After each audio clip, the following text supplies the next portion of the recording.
Hi friends, ഇന്ന് ഞാൻ പോത്തിന്റെ ബ്രെയിനാണ് ഉണ്ടാക്കുന്നത്. പോത്ത് കാല് വെക്കുന്നതും പിന്നെ തല വെക്കുന്നതും ഒക്കെ ഞാൻ കാണിച്ചു തന്നല്ലോ. അപ്പൊ ഞങ്ങളുടെ ട്രഡീഷണൽ ആയിട്ടുള്ള രീതിയിൽ പോത്തിന്റെ ബ്രെയിൻ വെക്കുന്നതാണ് ഇന്ന് കാണിക്കുന്നത്. വളരെ സിമ്പിൾ ആണ്. എല്ലാവരും ഇതൊന്ന് ട്രൈ ചെയ്ത് നോക്കണം കേട്ടോ. വീഡിയോയിലേക്ക് പോകുന്നതിന് മുമ്പ് ഞങ്ങളുടെ ചാനൽ നിങ്ങൾ ഇതുവരെ സബ്സ്ക്രൈബ് ചെയ്തിട്ടില്ലെങ്കിൽ ഒന്ന് സബ്സ്ക്രൈബ് ചെയ്യണേ. അത് മാത്രം പോരാ, ആ ബെല്ലൈക്കൺ കൂടി ഒന്ന് എനേബിൾ ചെയ്തിട്ടേക്കണേ. അപ്പോൾ ഇനി ഈ ബ്രെയിന് നമുക്കൊന്ന് മാരിനേറ്റ് ചെയ്യാം. അതിനായിട്ട് ബ്രെയിന് കുറച്ച് ഗാർലിക്,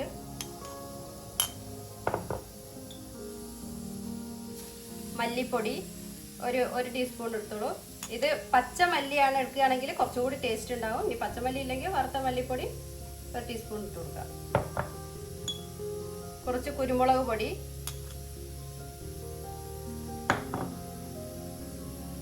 കുറച്ച് ഉലുവപ്പൊടി, ഒരു 1/4 ടീസ്പൂൺ ഇട്ട് കൊടുത്താൽ, ഒരു 1/4 ടീസ്പൂൺ മഞ്ഞൾപ്പൊടി,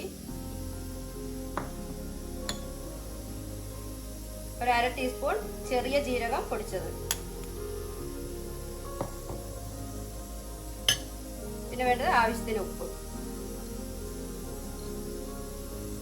ഇത് നന്നായി ഒന്ന് മിക്സ് ചെയ്ത് കൊടുക്കുക.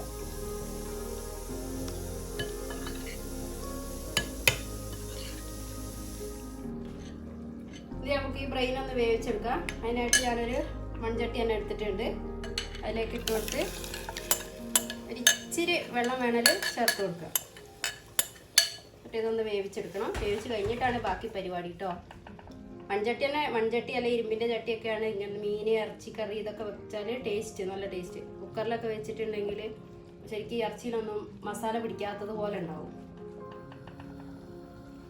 പിന്നെ ഇതൊരു ട്രഡീഷണൽ ആയിട്ടുള്ള കുക്കിംഗ് അല്ലേ. അപ്പം നമുക്ക് പരമാവധി മൺചട്ടിയിൽ തന്നെ ഉണ്ടാക്കാൻ നോക്കുക. ഇതിൽ നമുക്ക് കുറച്ച് കറിവേപ്പില കൂടി ചേർത്ത് കൊടുക്കാം.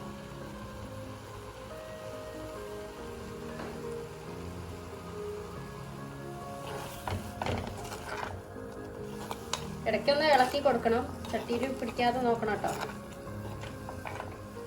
ഈ ബ്രെയിനിന് അധികം വേവില്ലാത്തതാണ്. അപ്പോൾ ആകെ ഒരു 8-10 മിനിറ്റിൻ്റെ ഉള്ളിൽ മതി സമയം.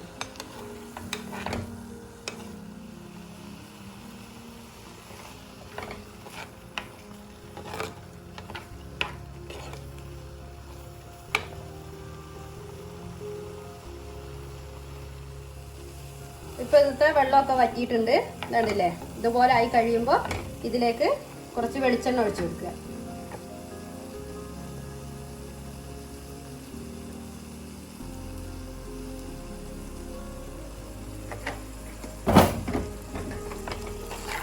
വെളിച്ചെണ്ണ ഒഴിച്ച് നല്ലോണം ഒന്ന് മിക്സ് ചെയ്ത് കൊടുക്കുക. പിന്നെ ഒരു ബ്രെയിനൊക്കെ കിട്ടുമ്പോൾ നമുക്ക് വളരെ കുറച്ചല്ലേ ഉണ്ടാവുള്ളൂ.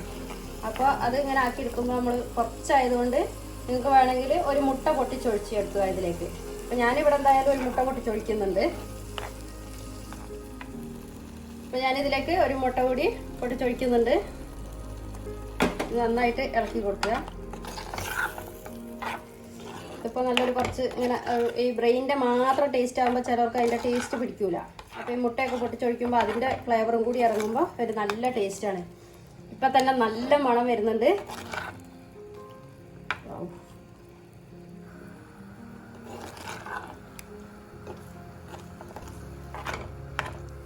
ഇപ്പം നമ്മളെ ബ്രെയിന് നന്നായിട്ട് വെന്ത് വന്നിട്ടുണ്ട്. ഇനി ഇതിലേക്ക് കുറച്ച് കറിവേപ്പില ഇട്ട് കൊടുക്കുക, കുറച്ച് വെളിച്ചെണ്ണ ഒഴിച്ചു കൊടുക്കുക. ഇത് മൂടി വെച്ച് നമുക്ക് ഇനി വേവിക്കാനൊന്നുമില്ല, തീ ഓഫ് ചെയ്യാം.